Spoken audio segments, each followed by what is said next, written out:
Good afternoon, everyone. I'm hoping this works. But if you see through the window there, it looks like you see like it has an upside down cross, right? That's because of me. So, but anyway, this one's actually a short one, so I figured I'd do it. So I am doing, I am doing now Billy Richard Glaze. He also known as a Sitting Crow. His other names is Jesse Culture, Jesse Sitting Crow, and Butcher Knife Billy, and that's all his names. So known as Jesse Sitting Crow was a convicted American serial killer whose guilt was come into question by the discovery of DNA evidence, including Glaze and implicating another man, um, excluding Glaze. DNA didn't come in till what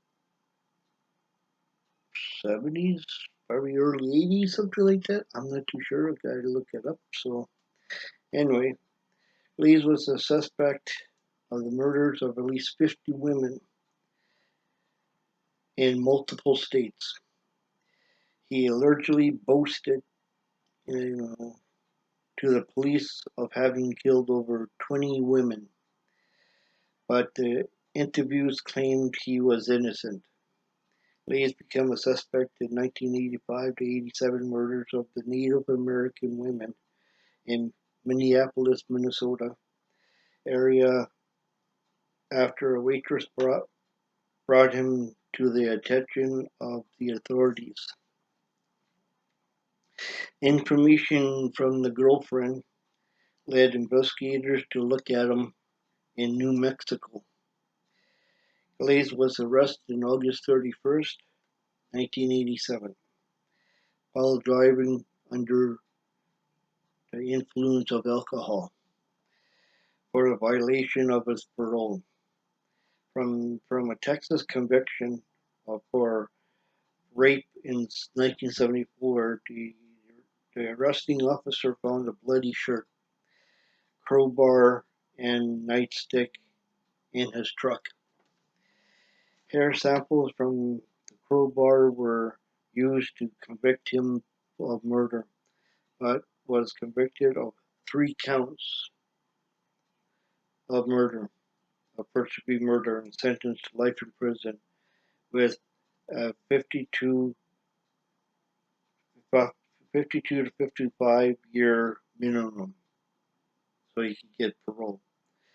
At sentencing, he maintained his innocence, and I think that's what everybody says. Even Ted Bundy, even Jeffrey Dahmer, John Wayne Gacy, they all say they're innocent, but they're not. Glaze was housed in the James T. Bond Correctional Center in Samania, Delaware, wherever that is, but DNA testing conducted by an Innocent Project in 2009 found that semen from the one victim rape kit didn't match Glaze, but instead matched another Minnesota man, a convicted rapist.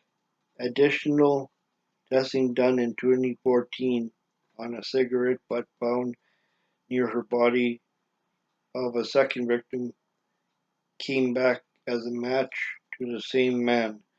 In spite of testing dozens of pieces of evidence from the 3 crime scenes home, none came back for a match on Glaze. Alrighty.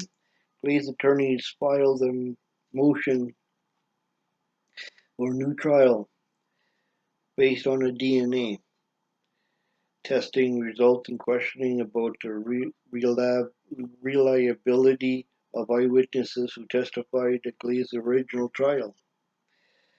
One of them has since reenacted the other, who has claimed to have witnessed more than 60 murders. during his time in prison. In response to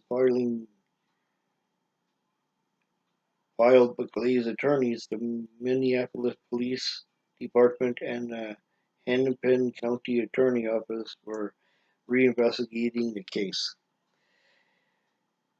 Glaze died in December 22nd, 2015, age of 72, shortly after being diagnosed with stage 4 lung cancer. He died in prison, spending more than 25 years incarcerated. That is that's very sad. I uh, I was reading another one, and this guy here that I was not this guy, but the other guy was reading. How do you like to have a death penalty, but the death penalty got out to 400 to 1,200 years in prison. I would never thought that. I would never think that, but it's not this guy. It's the other guy I read. I read a few. So, and I have two websites I read, and they both basically say the same thing. So really, I don't know. But Billy Richard Glaze, 72 years old. So yeah, thank you very much. And I said that was a short one. Thank you.